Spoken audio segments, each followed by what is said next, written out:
நான் கொண்ட திட்டங்கள் சிறிதாயினும் ஐயா எனக்காய் உன் திட்டங்கள் பெரிதல்லவோ.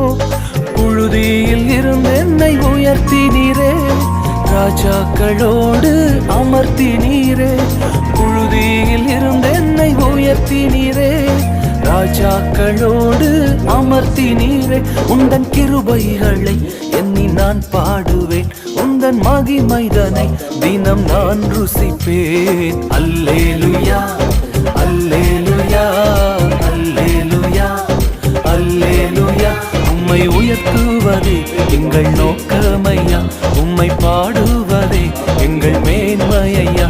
உம்மை உயர்த்துவதே எங்கள் நோக்கமையா, உம்மை பாடுவதே எங்கள் மேன்மையா.